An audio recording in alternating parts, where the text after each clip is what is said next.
नमस्कार मंडळी, विधवा महिलांसाठी एक दिलासादायक बातमी आहे। आता दर महिन्याला 3000 रुपयेपर्यंत पेन्शन मिळू शकणार आहे।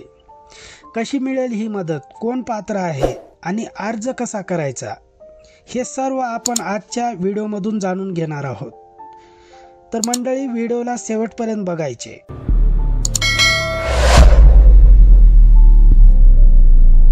मंडळी, पतीच्या निधनानंतर अनेक महिला आर्थिक संकटात येतात। मग त्यांना त्यांचा खर्च भागवण्यासाठी कुठलेही आर्थिक साधन नसते।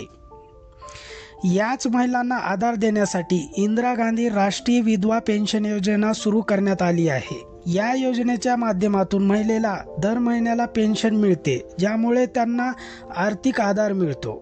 बघा, या योजनेच्या माध्यमातून महिलांना दर महिन्याला पेन्शन मिळते। हे थेट पैसे डीबीटीद्वारे त्या लाभार्थी महिलेच्या खात्यामध्ये जमा केले जातात। पण ह्या योजनेची पात्रता काय आहे मंडळी? ह्या योजनेसाठी पात्र कोण आहे? तर बघा मंडळी, अर्जदार महिलेचे वय किमान 18 वर्षापेक्षा जास्त असावे लागते मंडळी। मग तिच्या पतीचा मृत्यू झालेला असावा लागतो आणि ती महिला आर्थिकदृष्ट्या दुर्बळ गटातील असावी लागते,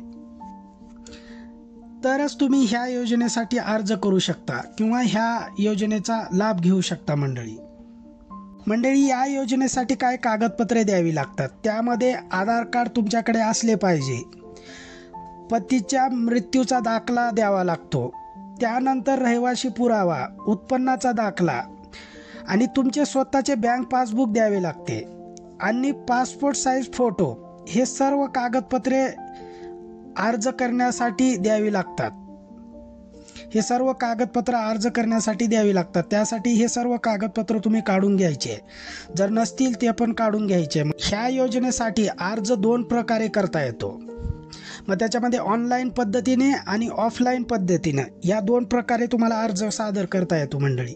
मग तुम्हाला ऑनलाईन पद्धतीने सामाजिक कल्याण विभागाच्या अधिकृत वेबसाईटवरती जाऊन तुम्ही अर्ज करू शकणार आहात आणि ऑफलाईन पद्धतीने जवळच्या तहसील कार्यालयामध्ये जाऊन तुम्ही स्वतः अर्ज करू शकणार आहात मंडळी। अर्ज सादर केल्यानंतर तुम्हाला अर्ज क्रमांक मिळतो, ज्याद्वारे अर्जाची स्थिती तपासता येते। तुम्हाला जो अर्ज क्रमांक मिळतो ते जपून ठेवायचे, कारण तुम्हाला त्या भविष्यामध्ये त्या अर्जाची स्थिती काय, ते अर्ज अप्रूव्ह झाला आहे का नाही, हे सगळं पाहता येतं त्या अर्ज क्रमांकाच्या मदतीने। जर मंडळी तुम्हाला पेन्शन मिळण्यात किंवा तुमचा लाभ मिळण्यात तुम्हाला जर विलंब झाला असेल किंवा काही अडचणी येत असतील, तर तुम्ही तहसील कार्यालयामध्ये जाऊन त्याची चौकशी करू शकता किंवा जिल्हा समाज कल्याण कार्यालय या विभागामध्ये जाऊन तुम्ही तक्रार करू शकता किंवा अधिकृत हेल्पलाईन नंबरवरती संपर्क साधू शकता। मंडळी, ही योजना केवळ आर्थिक मदत नाही, तर महिलांना त्यांच्या आयुष्यात पुन्हा उभं राहण्याची संधी आहे। जर तुम्ही किंवा तुमच्या ओळखीतील कोणी महिला पात्र असतील तर नक्की या योजनेचा लाभ घ्या। मंडळी, हा व्हिडिओ उपयुक्त वाटला असेल तर लाईक करा, शेअर करा आणि चॅनलला सबस्क्राईब करायला विसरू नका। आणि तुम्हाला कोणत्या योजनेबद्दल माहिती पाहिजे हे कॉमेंट्समध्ये नक्की सांगा, ती माहिती मी तुम्हाला देण्याचा प्रयत्न करेन। आज इथंच थांबू। नमस्कार।